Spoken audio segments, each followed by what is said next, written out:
Everyone, welcome to our YouTube channel our education. मैं आकांक्षा चौहान और मैं लेकर आती हूँ आपके लिए डेली इंफॉर्मेशन वीडियो। शहीद भगत सिंह इंडियन हिस्ट्री के पन्नों में दर्ज एक ऐसा नाम है जिनके सेक्रीफाइस की जो कहानियां हैं वो हम बचपन से सुनते आ रहे हैं। भगत सिंह का जन्म 27 सितंबर 1907 लायलपुर में हुआ था, जो कि प्रेजेंट टाइम में पाकिस्तान में है। भगत सिंह वो शख्स थे जिन्होंने सिर्फ 23 साल की छोटी सी उम्र में हंसते हंसते फांसी खाई थी। 23 मार्च 1931 वो दिन है जिस दिन भगत सिंह को अंग्रेजों के द्वारा फांसी दी गई थी। हालांकि उसे उस समय बहुत से लोग भगत सिंह के विचारों के खिलाफ भी थे, मगर बहुत से लोग ऐसे भी थे जो भगत सिंह के सपोर्ट में थे, उनके विचारों को सपोर्ट करते थे।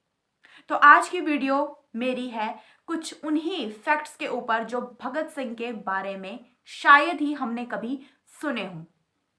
पहला फैक्ट भगत सिंह के बारे में जो जाना जाता है वो ये है कि भगत सिंह शादी कभी भी नहीं करना चाहते थे।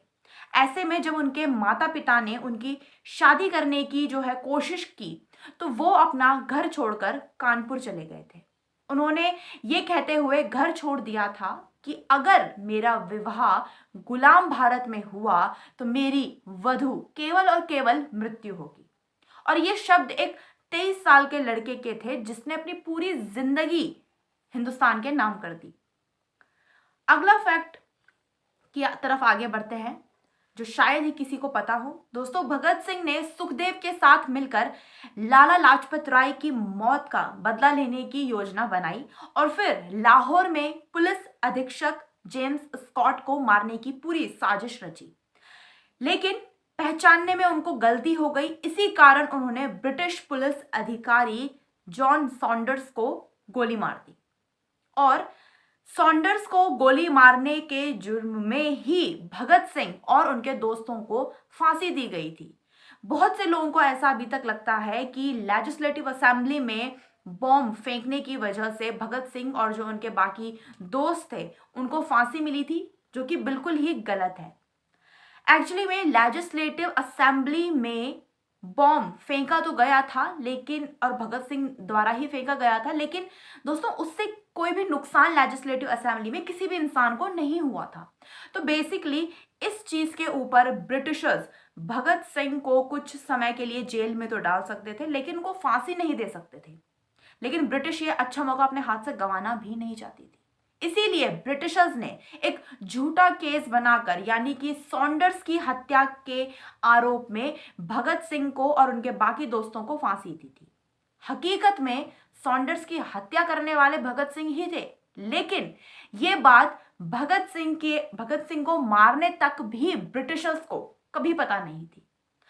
ब्रिटिशर्स के पॉइंट ऑफ व्यू से अगर हम देखें तो बेसिकली ये एक झूठा केस था जिसमें भगत सिंह को फंसाया गया था, लेकिन भगत सिंह के पॉइंट ऑफ व्यू से देखें तो हकीकत में सॉन्डर्स की हत्या करने वाले भगत सिंह ही थे।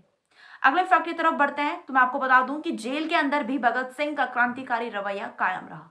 उन्होंने आक्रामक तरीके से भारत की स्वतंत्रता के लिए कैदियों को लगातार जेल के अंदर भी प्रेरित किया। इसके अलावा अपने मुकदमे की सुनवाई के समय भी उन्होंने अपना कोई भी बचाव पेश नहीं किया था। लोगों का यह भी कहना है कि भगत सिंह हंसते हंसते फांसी पर चढ़ गए और ब्रिटिश साम्राज्यवाद का नाश हो, ये उनके द्वारा ब्रिटिशों के खिलाफ अंतिम नारा था। ऐसा भी कहा जाता है कि भगत सिंह की आखिरी इच्छा थी कि उन्हें फांसी पर लटकाने की जगह गोली मारकर उनको मौत दी जाए, मगर अंग्रेजों ने उनकी इस इच्छा को भी नहीं माना। ये थे कुछ फैक्ट भगत सिंह जी के जीवन से जुड़े हुए। उम्मीद करती हूँ आपको वीडियो पसंद आई होगी और इन्फॉर्मेशन यहाँ से आपको कुछ ना कुछ ऐसी पता लगी होगी जो शायद आपको कभी पता रही हो। अगर वीडियो पसंद आई हो तो वीडियो को बाकी लोगों तक भी इसको पहुंचाएं और अगर आप हमारे चैनल पर नए हैं तो हमारे चैनल को जरूर सब्सक्राइब कीजिए। Thank you so much.